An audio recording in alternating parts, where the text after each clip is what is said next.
Yeah, so this is probably the third incarnation of the Corolla over the last few years.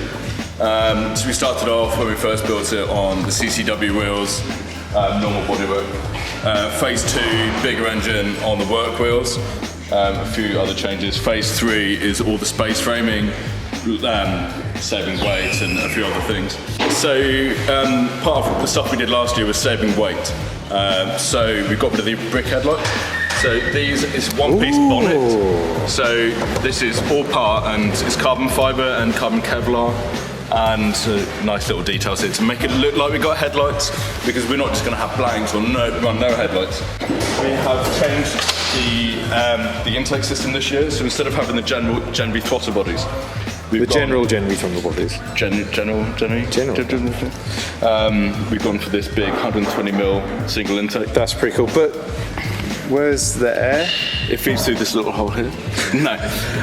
So because the Corolla is not really designed for a big V8, apparently. I mean, yeah. Well, who'd have thought? What maniac would take a 4-pot out? Yeah. So we had a couple of options. We could have put a massive hose through here and an air intake through there. But what we've done, which I think is what they do in NASCAR, is flip the intake. So instead of coming out the front, we're having it going through we've got an airbox in the cabin. So we've got some holes here. Yeah, so we've got some holes on the bulkhead and whatever this bit is called. Slam panel? I'll call it panel. Panel. So we've got some holes. General panel. Feeding straight into a big cone filter, which we got in an airbox here. All right, so air intake, that's cool. Yeah, that makes sense. So we've changed this, and there's a few other things beyond what I know. I can take pretty pictures. I don't really know how this works. But why? In terms of the issues that we've had. Where's Phil? Phil! Yeah. Come and explain things. What am I explaining? More than what I know. Well, that's not saying a lot what we talk. Okay, so all Rich can tell me is that this is the wrong way round and air goes in there. Right, he pointed this way. Exactly. Yes, air goes in through the cabin, through a filter box. Yeah, but this is actually, let me get this right, this is the same sort of block as last year? The block's identical to last year. Basically, most of the rest of the engine has been changed. Externally, the heads are the same, actually. But last year we had sort of catastrophic engine failure because we had some heads spec'd and built by experts, inverted commas, in the USA. And what actually happened is we think that the valve spring rate was too low. I don't want to go into boring technical detail, but essentially it shattered the valve spring seats that sit below the valve springs. And then 6 of those shattered valve spring seats circulated straight through the engine. Yeah, brilliant. And it basically knocked out the entire engine.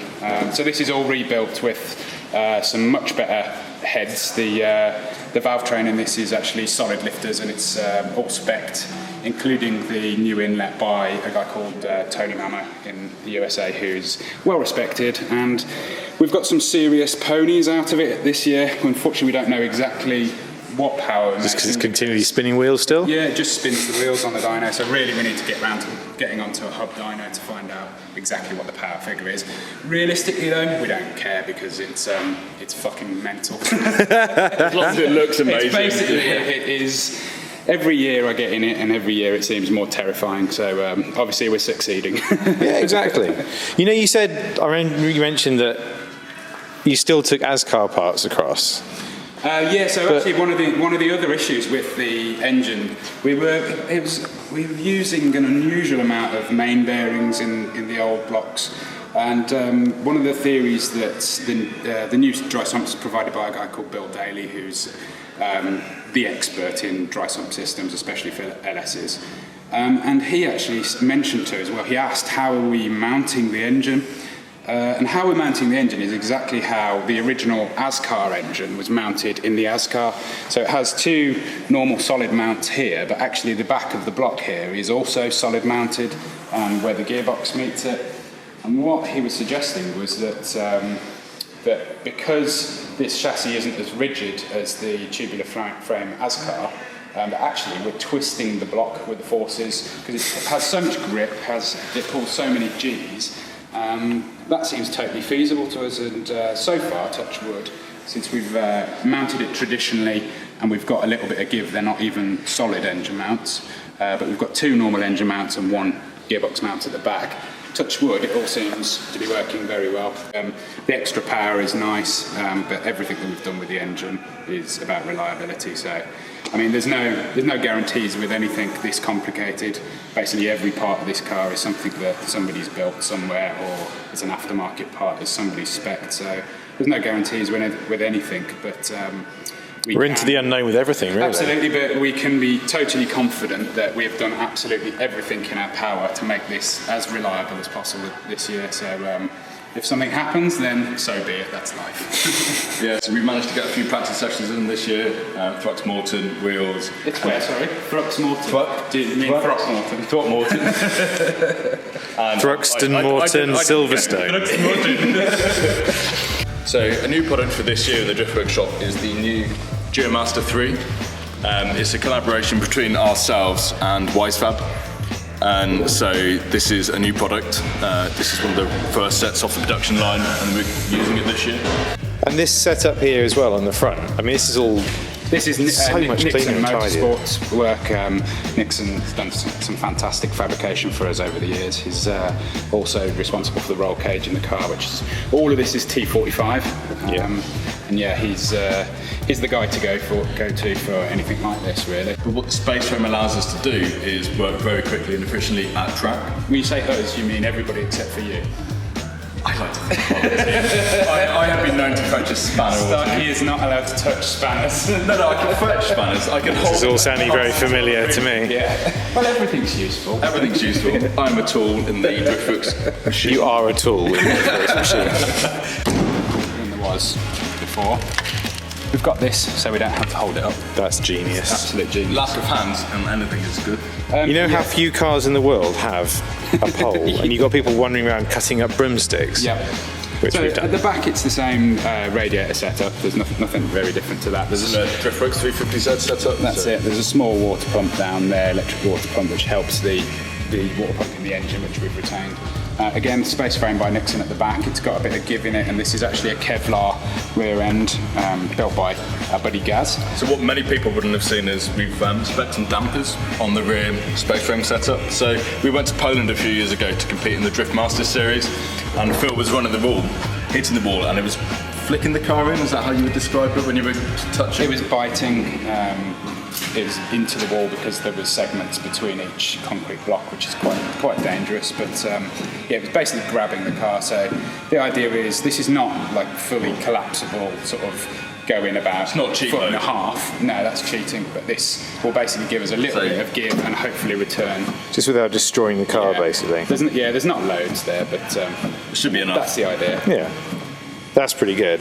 And then exhausts. Yeah, so noise. Because these are changed. Yeah, this is a big issue with all tracks, any form of motorsport, I think, nowadays, especially in the UK.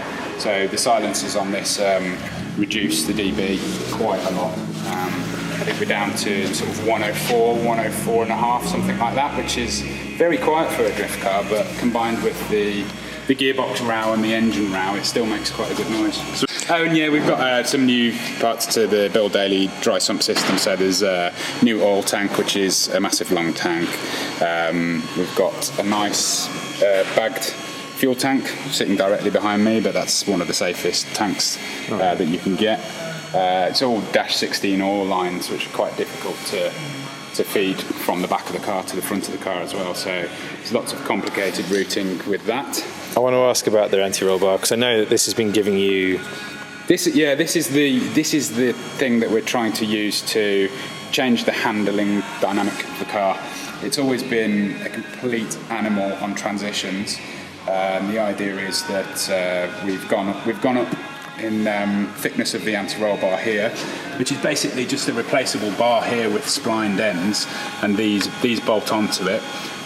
So it allows us to have access to change this relatively easily. So in the wet, we basically have a wet mode, but because we've increased the diameter of this bar, now the wet mode is a dry mode, and we'll be testing the even drier mode with an even stiffer setup. Very here. dry mode. Yes, indeed. But yeah, that's sort of some experimentation for us to do throughout the year, and we also have our old bar in the trailer ready to put back on.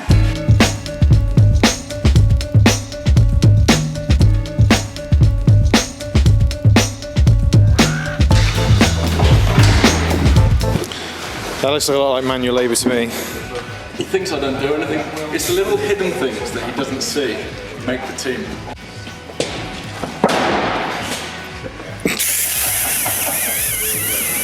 You okay, Rich? Yeah, fine.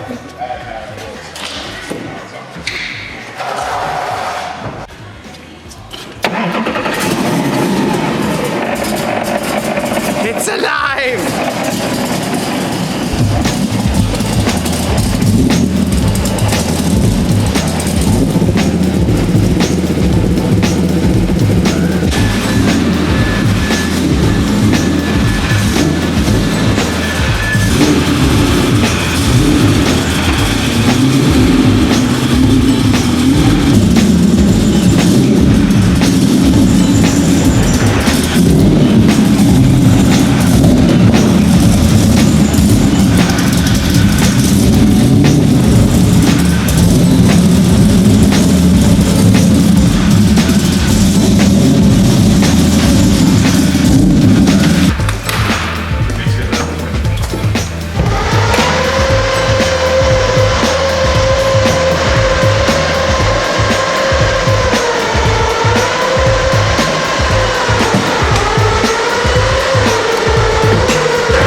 Video blog for the Driftworks team. Remember to like or dislike this video and subscribe to see more videos in the future. Thank you.